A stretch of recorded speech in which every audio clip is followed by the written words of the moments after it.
کی حیثیت سے اپنی ذمہ داری کو نبھائے۔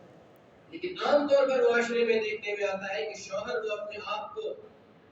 اپنے گھر کے اندر بادشاہ تصور کرتا ہے اور بیوی کی معمولی غلطی پر، خاتون کی چھوٹی سے چھوٹی غلطی پر اسے بہت بڑی سزائیں دی جاتی ہیں۔ بہت سارے واقعات سننے میں آتے ہیں کہ مارنا اور پیٹنا اور گالی دینا، اور گالی بھی بہت بھونڈی قسم کی گالی ہے جس کو ایک شریف اور مہذب انسان اپنی زبان سے ادا بھی نہیں کر سکتا۔ معمولی غلطی پر، چھوٹی چھوٹی غلطیوں پر پٹائی کر دینا، گالی دے دینا، اس کو ذلیل کر دینا، اسے رسوا کر دینا، یہ ایک ذمہ دار شوہر کی حرکت نہیں ہو سکتی۔ رسول اکرم صلی اللہ علیہ وسلم نے تو فرمایا استوصوا بالنساء خیرا، کہ میں تمہیں عورتوں کے حوالے سے خیر کی وصیت کرتا ہوں، خیر کی نصیحت کرتا ہوں، بھلائی کی وصیت کرتا ہوں کہ ان کے ساتھ بھلائی کا معاملہ کرنا،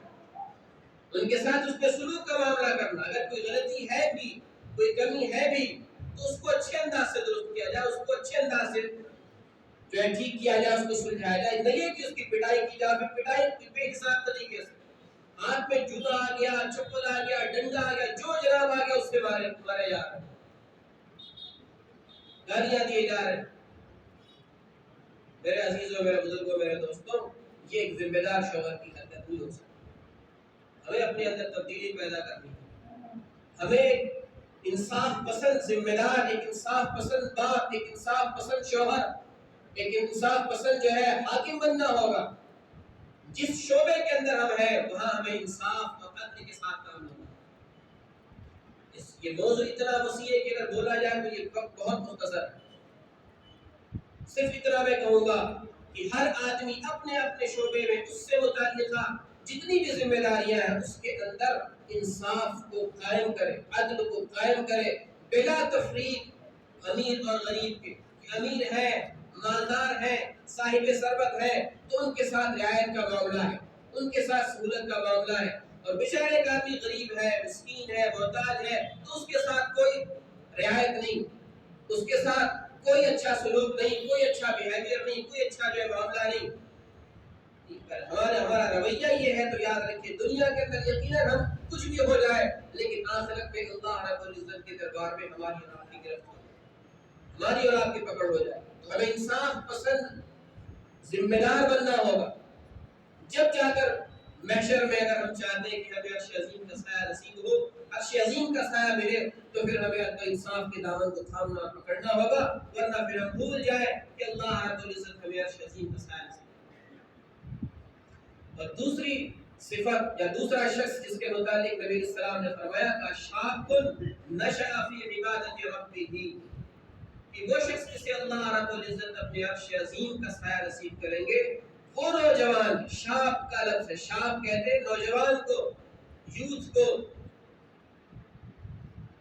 کہ جس کی جوانی اللہ کی عبادت میں، اللہ کی بندگی میں، اللہ کو یاد کرنے میں، اللہ کے احکامات کی اطاعت، اس کی پیروی اور اس کی تکمیل میں گزرے۔ ہم نوجوانوں کی زندگیوں کو دیکھیں تو ہمیں اندازہ ہوگا کہ ان کی جوانیاں جو ہیں وہ کس چیز میں گزر رہی ہیں۔ کسی کے بارے میں کوئی فیصلہ کرنے کی ضرورت نہیں، بلکہ ہر نوجوان خود اپنے بارے میں فیصلہ کر سکتا ہے کہ ہماری جوانی کہاں صرف ہو رہی ہے، ہماری جوانی کہاں لگ رہی ہے۔ جوانی کی عبادت، جوانی کی ریاضت، جوانی میں اللہ رب العزت کو یاد کرنا، یہ پیغمبروں کا شیوا ہے۔ جوانی میں اللہ کی طرف متوجہ ہونا، اسی لیے فارسی شعر میں کہا گیا در جوانی توبہ کردن شیوہ پیغمبری، وقت پیری گرد ظالم می شود پرہیزگار۔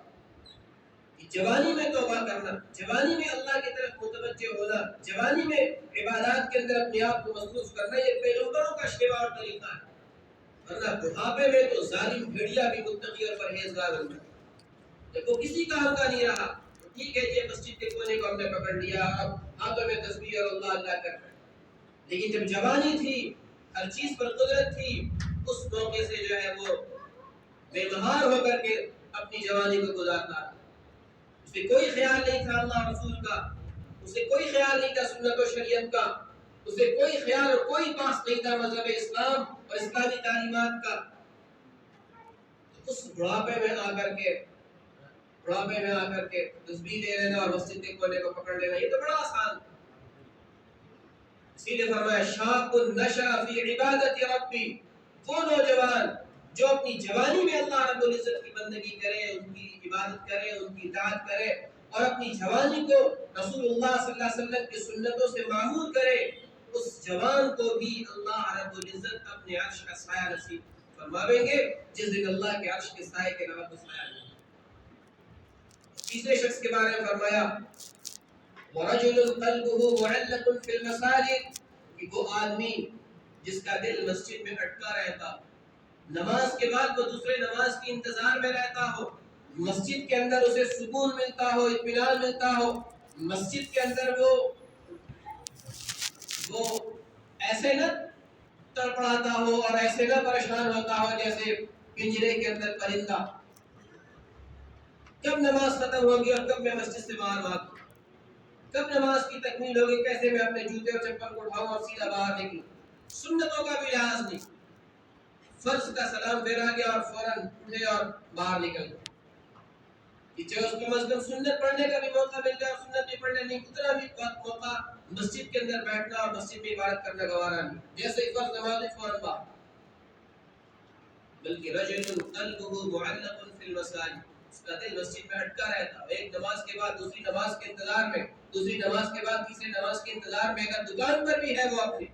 اپنی ملازمت میں بھی ہے وہ، اپنے کلینک پر بھی ہے وہ، اپنے گھر کے اندر بھی ہے وہ، تب بھی اس کا دل مسجد کی طرف لگا ہوگی، کب اذان ہوگی اور میں مسجد جاؤں گی.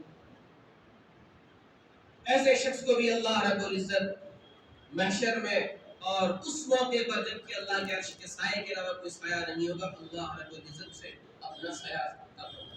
اپنے عرش کے سائے کے تحت اسے جگہ عطا فرمائے. چوتھے شخص کے بارے میں فرمایا وَرَجُلَانِ تَحَابَّا فِي اللَّهِ اجْتَمَعَا عَلَيْهِ وَتَفَرَّقَا عَلَيْهِ، وہ دو شخص جو اللہ کی محبت پر ایک جگہ اکٹھے ہوتے ہو اور اللہ ہی کی محبت پر ان کا جو ہے آپس میں جدائی کی ہوتی ہے. اللہ کی محبت پر اجتماع، اس اجتماع کو بھی آپ کہہ سکتے ہیں یہاں ہم اور آپ جو اکٹھا ہوئے ہیں یہ اللہ کی محبت پر اکٹھا ہوئے. یہاں سے جو ہماری جدائی ہوگی اللہ کی محبت پر. یہ ہر وہ موقع، ہر وہ مقام، ہر وہ کام جس میں مسلمان اللہ کی محبت کے لیے اکٹھے ہوتے ہوں، اللہ کے دین کی اشاعت کے لیے، اللہ کے دین کی ترویج کے لیے، اللہ کے دین کی تبلیغ کے لیے، اللہ کے دین کے احیاء کے لیے، مسلمانوں کے اندر اصلاح کے لیے، مسلمانوں کے اندر دینی جو ہے فضا قائم کرنے کے لیے، دینی ماحول قائم کرنے کے لیے، جہاں بھی مسلمان اکٹھا ہوتے ہوں، مجتمع ہوتے ہو اور پھر اسی مقصد پر ان کا جو ہے ان کی جدائی ہوتی ہو، تو ایسے مسلمانوں کے سلسلے میں فرمایا کہ اللہ رب العزت ان کو اپنے عرش کا سایہ نصیب فرمائیں گے، جبکہ کوئی سایہ اللہ کے عرش کے سایہ کے علاوہ نہیں. تو ہمارا اکٹھا ہونا بھی اللہ کی محبت پر اور ہمارا جدا ہونا بھی اللہ کی محبت پر، یہ بھی ایک عظیم ترین عمل، عظیم ترین عمل. اس عمل کو ہم معمولی نہ سمجھیں. اور آگے 5ویں نمبر پر فرمایا کہ وَرَجُلٌ طَلَبَتْهُ ذَاتُ مَنْصِبٍ وَجَمَالٍ فَقَالَ إِنِّي أَخَافُ اللَّهَ، کہ اگر کسی شخص کو کوئی عورت دعوت زنا دے اور وہ عورت حسین و جمیل ہو، اچھے حسب نسب کی مالکہ ہو اور اس شخص کے پاس پورا موقع ہو،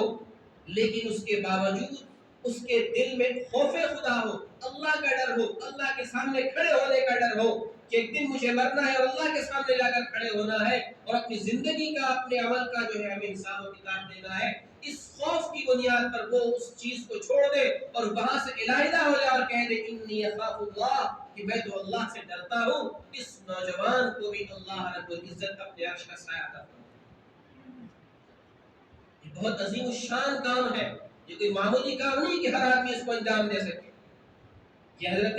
یوسف علیہ السلام کی سنت ہے. جبکہ زلیخا نے کہ یوسف علیہ السلام کو اپنی طرف بلایا تھا اور سارے دروازے بند تھے، ہر طرح کا موقع وہاں میسر تھا، لیکن حضرت یوسف علیہ السلام نے اپنے آپ کو صرف اللہ کے خوف اور اللہ کے ڈر کی وجہ سے اور برہان رب کو دیکھ کر کے اپنے آپ کو وہاں سے جدا کر لیا. لہذا ہر وہ نوجوان جو اپنے اندر اس صفت کو پیدا کرے کہ اس کے پاس برائی کا پورا موقع ہو،